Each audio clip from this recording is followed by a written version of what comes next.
All right, thank you for joining us, Dr. Kimber, and those of you who have decided to listen in with us. We're going to get started and we're going to have a discussion with Dr. Kimber this evening. I'll introduce myself and introduce Dr. Kimber and we'll get started. My name is Jacob Householder and I'm one of the assistant directors of the Mayflower Promise 2020 virtual conference, celebrating the 400-year anniversary of the Mayflower Compact and our heritage of religious freedom in America. We're really grateful to have the president of the Thomas Jefferson Center for Constitutional Studies with us. Dr. Kimber is the president of the organization which provides the program of the Restoration Generation. The Mayflower Promise is a collaborative event put on by Latter-day Freemen and the Restoration Generation. And so we're grateful to have Dr. Kimber with us this evening. We are going to make this a little informal in that it's going to be a discussion. We have several questions for Dr. Kimber, and he's likely going to have several questions for us. So with that being said, I'll introduce Dr. Kimber. He has been a mentor of mine for about a decade. I first met him in Arizona, and he has been one of the greatest influences to me as I've worked to learn the Constitution, principles of successful government from the viewpoint of the Founding Fathers.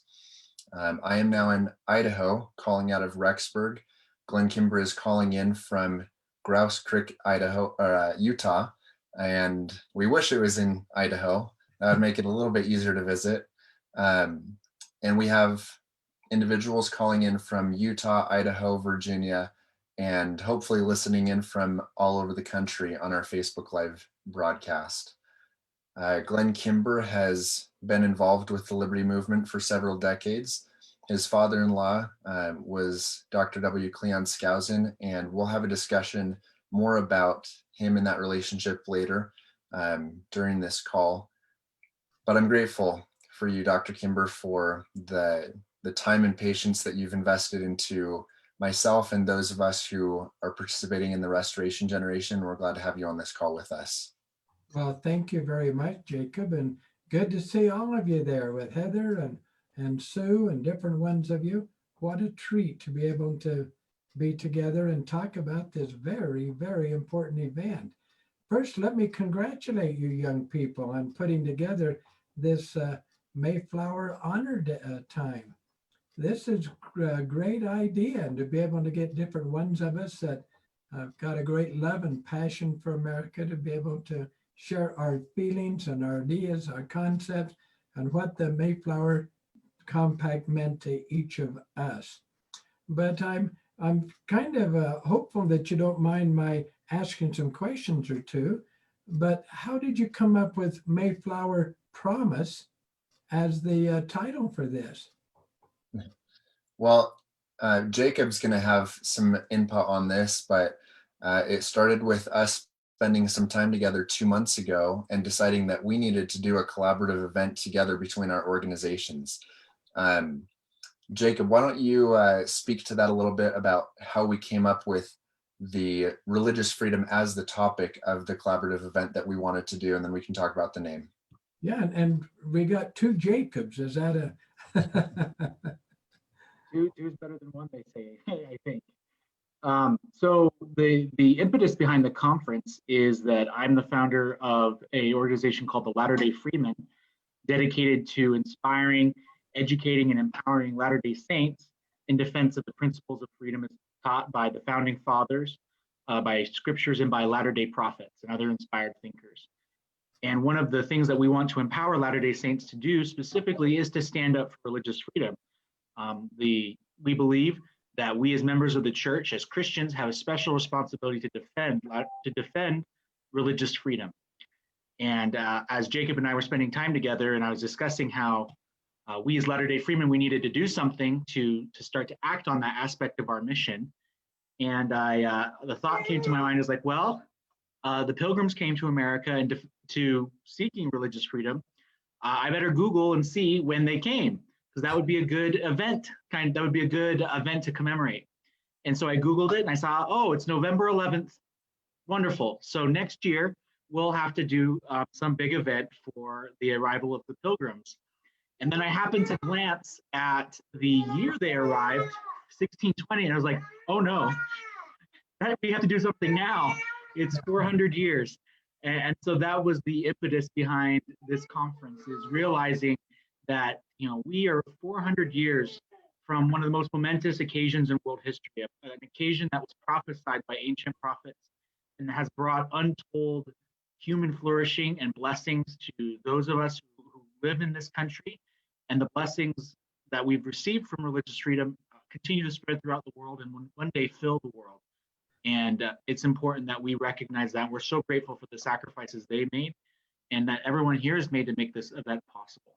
Wow, well, what a interesting conversation. Thank you. And I'm so pleased that your organization are reaching out to people of different denominations, because the whole concept of the pilgrims, as you know, they had a couple of groups coming themselves, and one were the believers that were part of it, and the other were called the strangers, and coming together and realizing that in the Mayflower Compact, this is a great blessing for people of all denominations. And what a thrill. And I'm just very pleased that you had different individuals of different denominations, different groups, leadership groups, participating over the next numbers of days, weeks, and I hope months, to where each of us can express our love and appreciation to the wonderful people who came on that Mayflower, signing the compact before they even landed. And I thought that was such a thrill, because they're writing down and stating, as you know from having studied the compact itself, they're saying, if we're successful, if we can live here, if we're able to be part of this, then we know the Lord has sustained it, that without his help, we can do nothing. And wow, little did they know when they made that one, I don't think they realized that one half of them would die before the next year. Every time I study the coming of these first people and their arrival and who they are and what they were representing and their willingness to die for religious freedom, it really helps me understand part of what my assignment is. And my assignment as a citizen of America is to spend my time and energy and resource when necessary to be able to promote what they wanted. Without religious freedom, we have nothing. I loved what they had, and Jacob, you'll appreciate this as both Jacobs, Heather, you too, and Sue and others on with us. You'll appreciate the fact that the founding fathers themselves were making an interesting compact that they had picked up clear back from when the first pilgrims arrived. And that's when they would say, we mutually pledge to each other our lives, our fortunes, our sacred honor. That's what it's all about. If we were living in a country where we were not religiously free, we would not be able to reach out in the beliefs that we have. And I'm so aware, having traveled much of the world, that the gospel of religion can only prosper in an atmosphere of freedom. Freedom has to come first. And when these great individuals learned that, they started out, some of them, you remember, were called separatists. And these individuals separated from the Church of England. They had their reasons, they felt, and ended up going to a different country and were separated from the Church of England. They wanted freedom of religion. Now, as they come looking for a way to come to this new land, that the new land was looked upon by many groups as the land of freedom, the promised land. Different ministers of different denominations kept calling this land over here the promised land. When I had an opportunity to do my doctorate studies with Coral Ridge Baptist University, I spent a lot of time doing research on the time of the pilgrims and thereafter, and what the ministers were teaching and the titles they were given to this land here. They were using biblical names. This land was looked upon as the promised land, the land of promise. That was referred to as the land of Joseph. Ministers talked about it as being the land of the everlasting hills. All of these were lands of prophecy as mentioned in the Holy Scriptures. Some looked upon it and called it the land of Daniel's promise. And when I see where we are now with this whole concept, where many people are saying in society, we need to be non-denominational, meaning nobody's God is welcome in public. For if you are teaching anybody's religion, then you're interfering with other people's beliefs.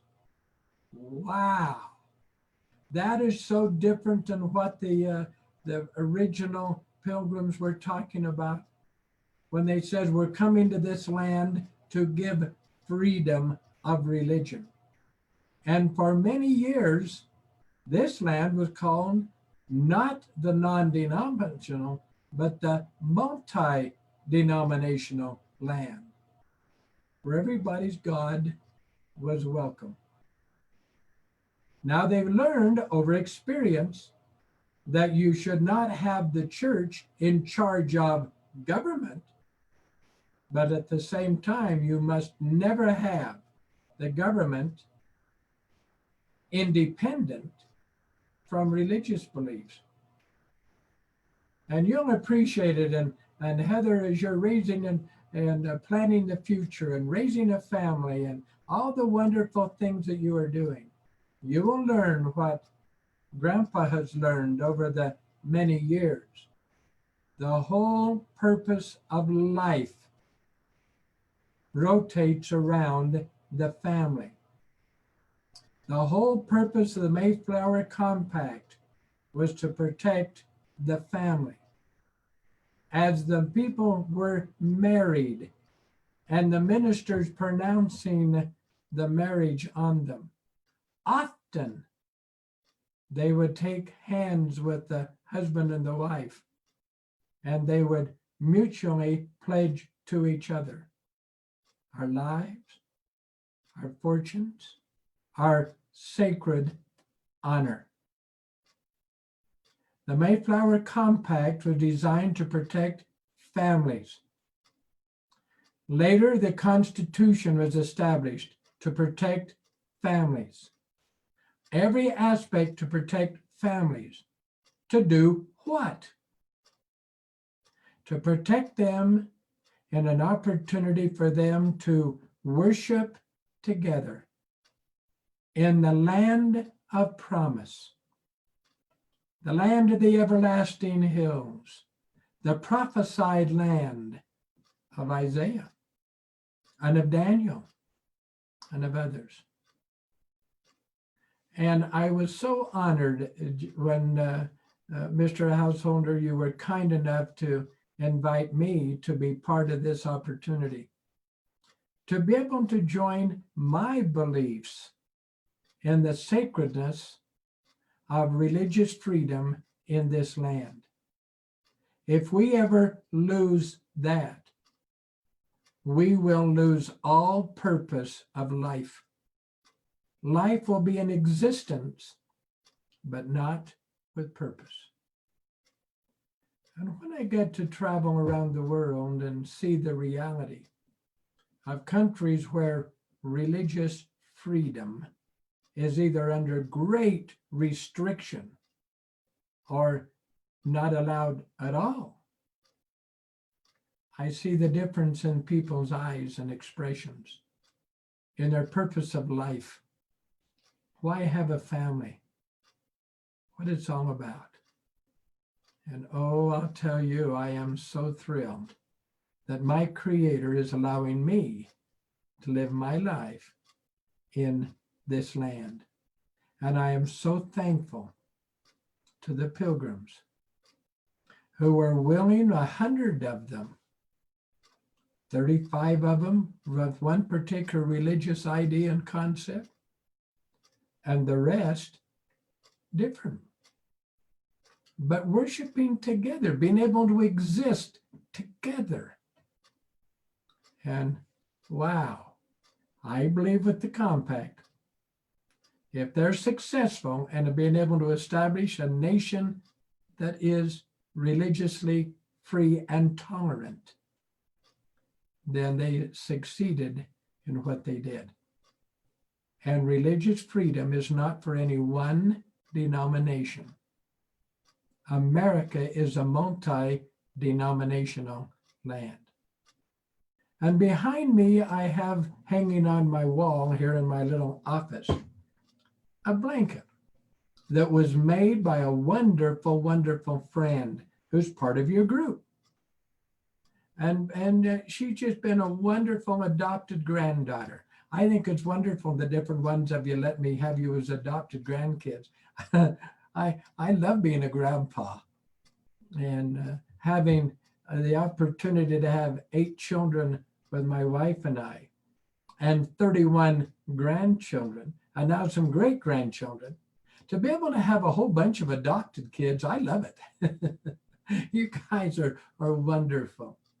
But as I share with you often, this represents, as you will see behind me, different emblems representing religious belief and family and justice and commitments. And wow, isn't it a thrill what we have as a history? And it breaks my heart when I'm watching now what we have done with religion in society. When George Washington in his farewell address made the warning, if you ever take religion, morality, and patriotism out of the classrooms of your schools, you will destroy the culture of your nation in one generation. I am saddened to see what is now happening in many parts of this land. I am saddened to see that prayer is no longer in the schools. I was saddened with this terrible, terrible shooting in Florida just a few months ago. And how the press were coming out and pleading with people of America, pray for these young people, pray for their families, pray for them. And I thought, isn't it sad that they can't pray for themselves? Because we are robbing our people from being able to have religious freedom within their schools, within their communities. It's sad watching. When I was a young man, we had prayer in school every day. It didn't hurt us, it blessed us. We pledged allegiance every day to the republic for which the flag stands. When there was an emergency in our community, we fasted and prayed. There were days that we were let out of school to be able to go help people in emergency, in need. We were always outreach to each other. And then the philosophy came along that we need to take religion, morality, patriotism out of society, beginning with the schools.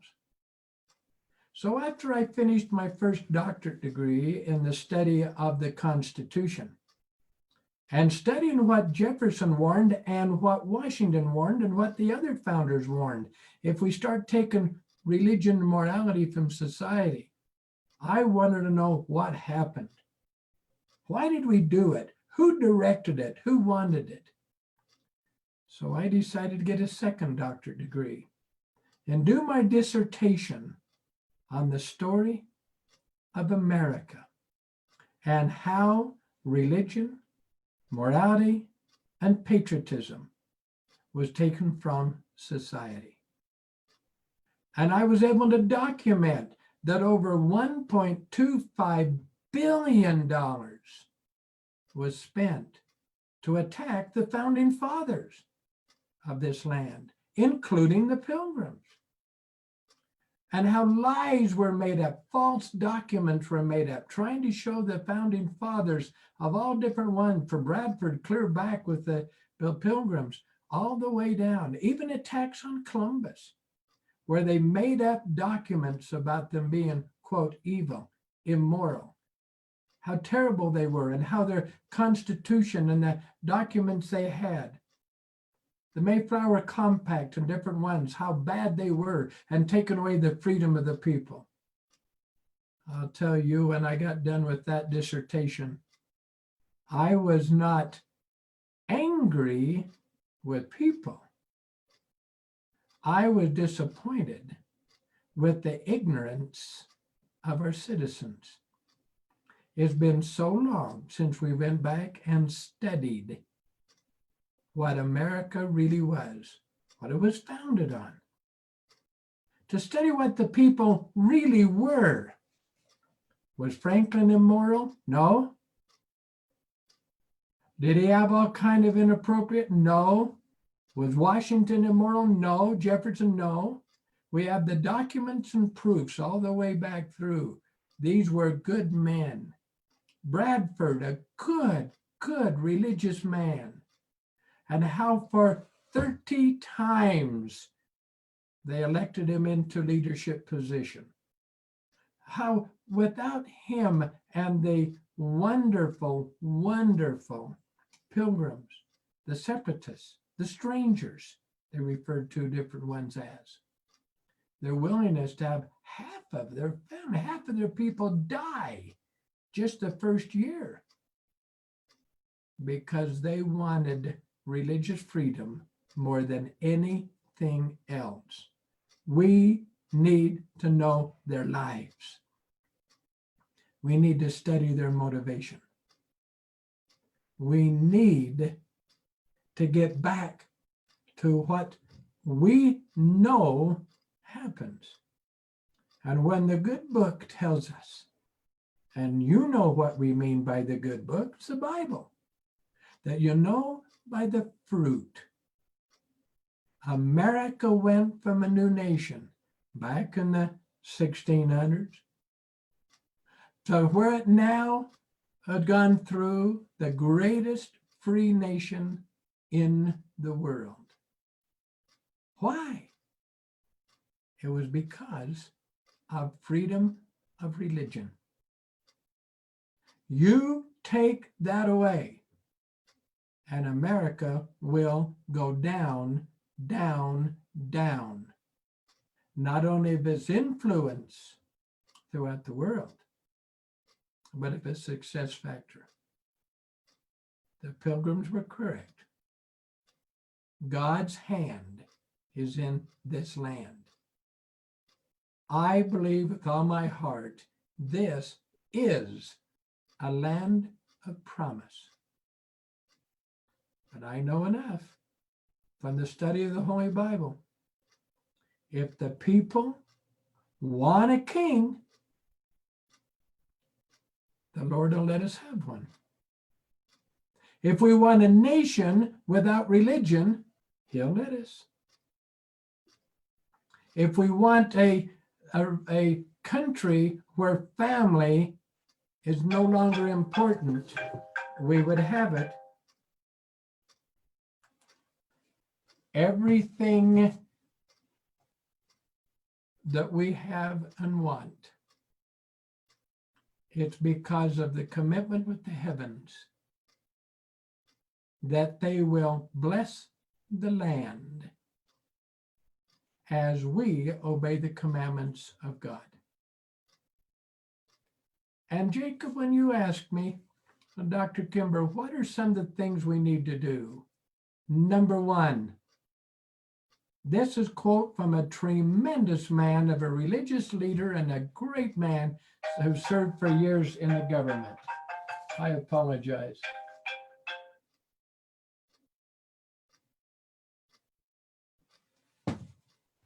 But from a wonderful man who served for years in the government. He said, teach the people these things. One, we as a people need to look to the heavens as our source of blessings and rights, not government. We need to put quality family life as our high priority, our number one, so we can hold hands as members of the family, look each other in the eye and say, we mutually pledge to each other our lives, our fortunes, our sacred honor. For family comes first. Number three, we need to study the Constitution from the viewpoint of the founding fathers again. He's the one that raised these great men and women up for the very purpose. And when we study them, starting back with the very beginning, go back with Columbus, start back through, study the magnificent individuals on the Mayflower. Why were they so important to this nation?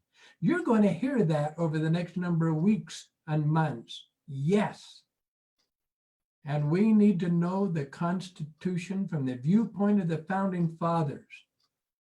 And then we need to become involved in strengthening our communities and our nation.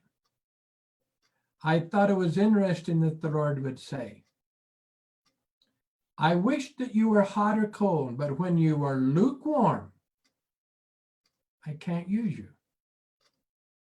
That is such an important warning right from the Holy Bible. When the Messiah made the comments, apathy is one of the greatest enemies to freedom. I am thankful with all my heart that the 100 who joined on that 65 days of in the movement of that rough waters and what that was to bring freedom of religion and religious belief to this land. I am thankful for them. And I say, as many have, God bless America. And God bless us Americans that we can do our part to make America great permanently, not temporarily, but permanently. But I hope that covered for you a few things of how I feel and what I'm trying to do as we head up various organizations. Because when I came back from Vietnam, Jacob, and I got to see people back in 1970 burning the flag and rioting and do all kinds of things because they said they loved America. I knew we're down on America if we're not up on America. That's when I made my commitment to change my profession. I'd gotten my degree in accounting and economics, and I knew that was the wrong direction. Now, I wanted to shift. Go back and get my other degrees in the Constitution, in history, so I could travel the country and teach especially the young people the greatness of America, help them be up on America. And when they are, they're not down on America. I want all of you to continue what you're doing and what you're working with. Thank you, thank you, thank you for what you're doing and being up on America.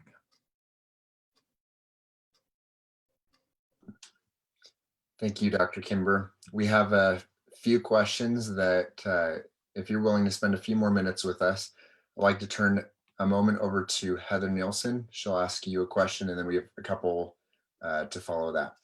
Very good. Make it easy, Heather. I'm an old grandpa, you know. Great, thank you.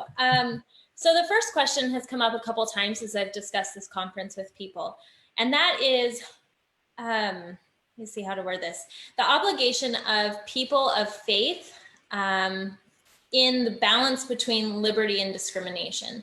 So a lot of people have a concern. The biggest opposition to religious freedom, as you know, is people who feel like it's giving religion a free pass on discrimination. What are the obligations of people of faith, and then what does that balance look like in the legal realm? I hope I understand your question properly, and that's a good one, because application of life is very, very important. This is what I loved about the founders that went through the experience. There were a number of years that went by between when they came over with the Mayflower and when they actually put together our United States Constitution. During that time, as you know, they were going through what we always referred to when I was going to school. They were going through a university of hard knocks. They were learning what it was like when some religious groups came in and used their particular religious belief to discriminate against people.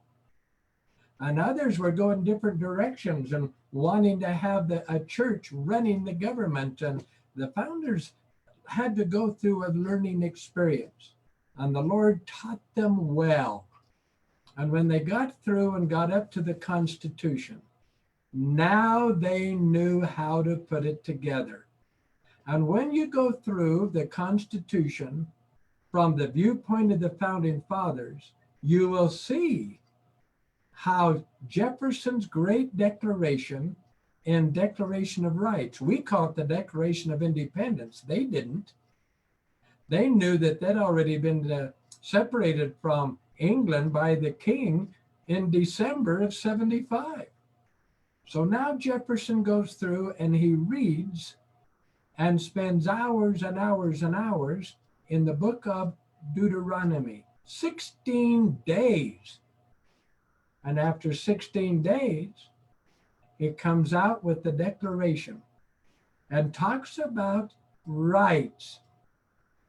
And it was thrilling what he learned, because Deuteronomy was given by Jehovah to the people after the 40 years they had been experiencing all kinds of experiences in the deserts and with different governments, etc.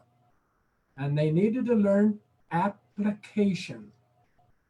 How are you able to practice your religion and not step on somebody else's toes? That's really what you're talking about, isn't it? Where you cannot take your religion and impose it on somebody else and take away theirs.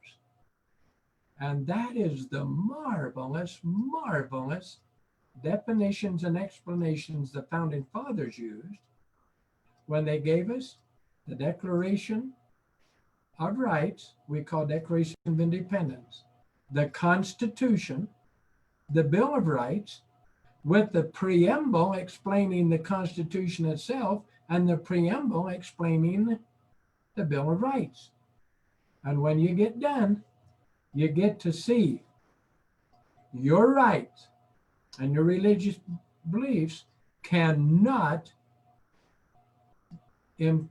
come into my life to take away my rights. But at the same time, everything is based on biblical morality. This is explained by Franklin. It was tremendous. And if time permitted, I'd like to go through a whole bunch of examples of how that happens.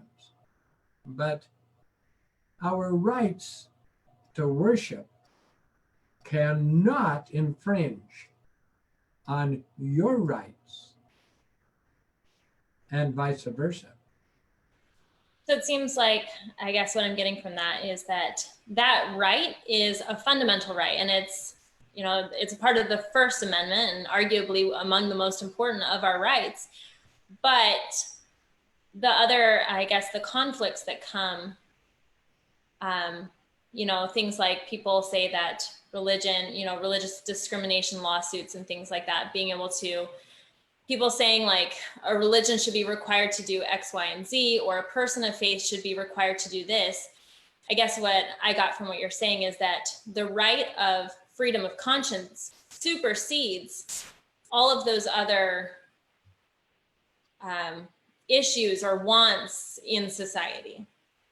Good, but remember, Heather, our founding fathers put the whole Constitution with the definition of one thing, and that is an inalienable right. Now you see, we have inalienable rights. And I ask people all over the nation, an inalienable right is a right that what?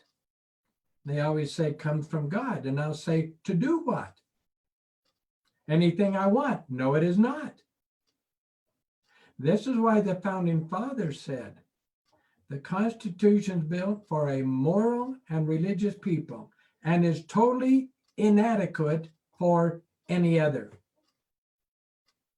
And so when they talk about the Constitution and the laws that we have, the laws of this land that made it the promised land, the land that we can take an oath to God, and the land that every person who serves in office is required to take an oath to God before they can serve. Because all laws and morality is designed, every law is designed to protect your rights to obey God's commandments.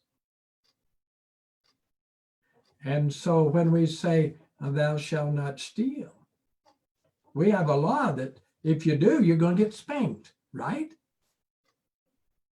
Thou shalt not, thou shalt not, thou shalt not, thou shalt. And if you do not follow them, you get spanked.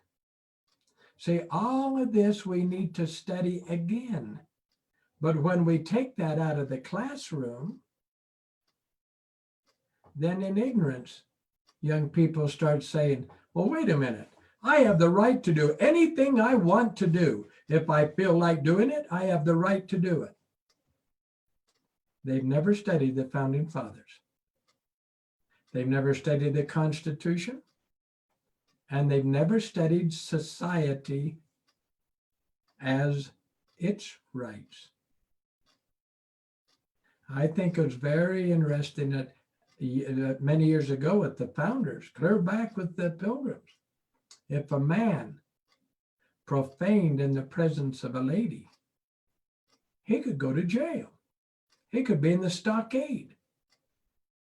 Well, I have my right to profane. She has a right not to have to hear you. Well, I have a right to run away around my neighborhood with nothing on. Yeah, and my family has the right not to have to see that. You play that game, you get spanked. Now, if you don't believe those kinds of things, what society do we have? The society of no standards, no morality, no freedom, no right, no protection. And families break up in every direction. Thank you. We have another question. Jacob Hibbard. So Dr. Kimber, they say that when you go bankrupt, it happens in two ways, slowly and then suddenly. And it feels like we as a country have become morally bankrupt slowly, and then now very suddenly it seems even more apparent. How do we begin to repair the moral fiscal responsibility, I guess you could say? How do we start to deposit within our moral bank account the things that we need as a nation so that we can find ourselves worthy of God's protection and have a society where families can flourish? Good question, Jacob. I'm one of those that believes very, very strongly that after I came back and saw what was happening in our land and asked Dr. Skousen, why is this happening? He said, if you believed what they believe, you'd do exactly what they're doing. I said, there's no way I would. Yes, you would. And I want you, Jacob, to jot down in your mind, and even in a note or two, okay? People have tendency to behave according to what they believe. And they have confidence in what they're most familiar, even if it's wrong. A wonderful leader and a great patriot who was given by the President of the United States one of the highest awards as a citizen that's possible in our country. His name was Gordon Hinckley. And this great man, and receiving this tremendous award, was making the comment about that whole thing. No amount of military, no amount of police force, no amount of prisons will solve the problems. The only thing that will is proper education. Get religion, morality, patriotism back in the classroom. And the problems you're talking about will disappear. And Abraham Lincoln's statement, I loved it when I read his comment, when he said, that which is taught in the schools of one generation will become the laws of culture in the next generation. Start with education. Get religion, morality, and prayer back. And you're going to see a whole healing process go on in the nation. Without it, you won't. Gordon Hinckley was correct, in my opinion. Dr. Kimber, to follow up on that, there are some who feel, and I often feel similar, that our education system as it's constituted now is irrevocably broken. And we can't put new wine into old bottles, so to speak.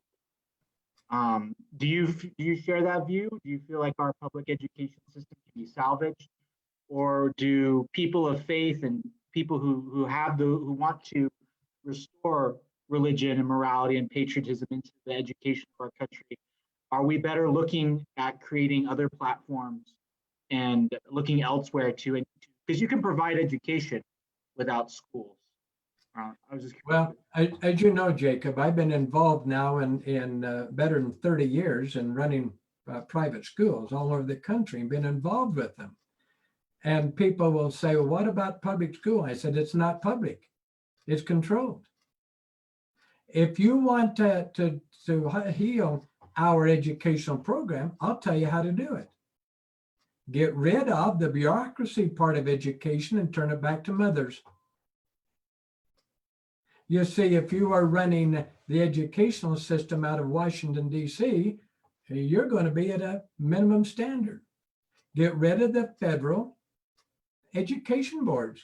No, dissolve them, get rid of them. Come back to the states and have the states turn the education over to the mothers again. And when you do, yeah, public education will work. It did in the past. What happened is it quit being public and started to become controlled and directed. And now the very ones who were given the assignment by God to raise up the child in a way it shall go when he is older and not depart from it, the very ones that are given an assignment from God are being barred from being part of the directorship of it. So can we heal public education? Yes. How do we do it? Make it public again. What's the difference between public education and government education? I could barely hear you there, but I think so. Yeah, the difference between being a public education and a government education. That's correct. That's correct. Moms and dads need to be in charge, especially mom. Mom knows best about education. I'll tell you, if you turned education over to moms, you'd solve a lot of problems. I Well, never, oh, sorry. You we, mentioned at the beginning again about families being the most important institution, and we're going back to that, where if we want to teach the founders, we want to teach religion, that's going to happen in the families. that is correct. And when it is, it will spread to the community. Yeah. When I went to public school, I was taught about religion in the classrooms. It didn't hurt. And anyway, yeah, that's how you do it. And remember, we all know, and science has proven, we look to mothers for guidance, look to fathers for acceptance. When I was in Vietnam, I never heard one soldier scared to death calling for daddy. But we sure did a lot of calling for mama.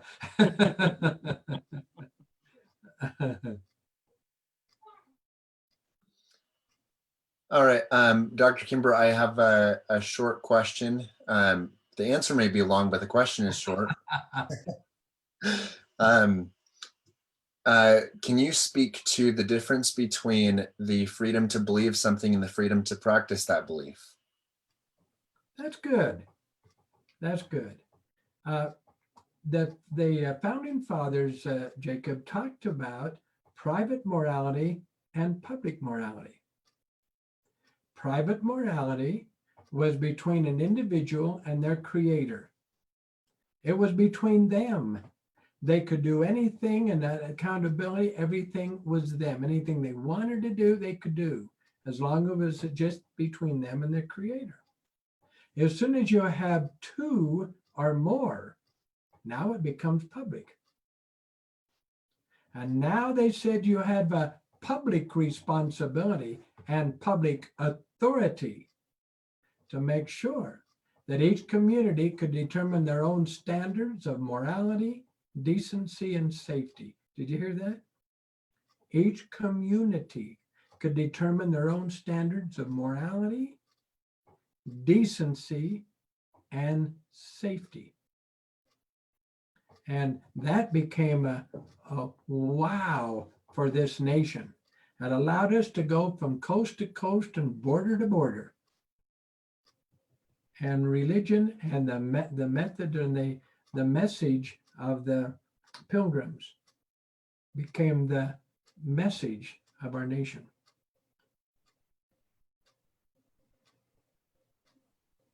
Thank you. Any last questions before we wrap up? Real quick, Dr. Kimber. I know the answer to this, but I want everyone who's listening to be able to hear. I know that you're optimistic about America's future, and I would love to hear you share with everyone why. Oh, I'll tell you, I've never in my life, and I've been involved in the Freedom Program, as you know, ever since I came back from Vietnam back in 1970.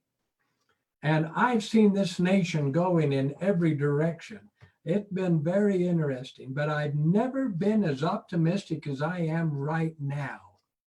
Not because what's happening in the national politics, but I'm watching a group of young people your age and the young generation that's got a greater love for America and desire to see America healed and strengthened. I am so excited. And I am thrilled as I travel the country and find hundreds and into thousands of young people your age that are coming out and saying, enough's enough. We need to heal this land again. And I am so comfortable. I believe that your generation are going to heal the Constitution. You're going to restore it and put it back to where it can be check and balance and put it back into proper format. And it's going to change the entire country for great happiness. You're going to restore the Constitution, and your younger ones, next generation working with you, are going to help heal the land. That's why I'm so optimistic. I'm meeting so many of you. You guys are great. Keep being that way.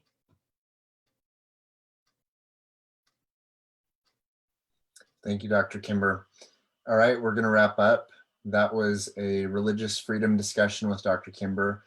We hope to have another one of these before the end of this conference.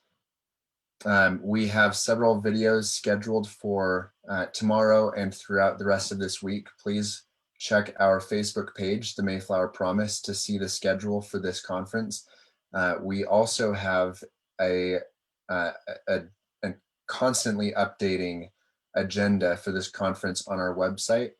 So please follow our website. That's mayflowerpromise.com, and you'll see the schedule for the upcoming speakers. We have several political leaders. We have individuals who have been involved in advocating for religious freedom at the Supreme Court and other legal aspects. We're really excited to hear from all of these individuals, so please continue to participate. Thank you again. We're going to close this meeting. We'll talk to you soon. And thanks for showing that book Absolutely. by your desk.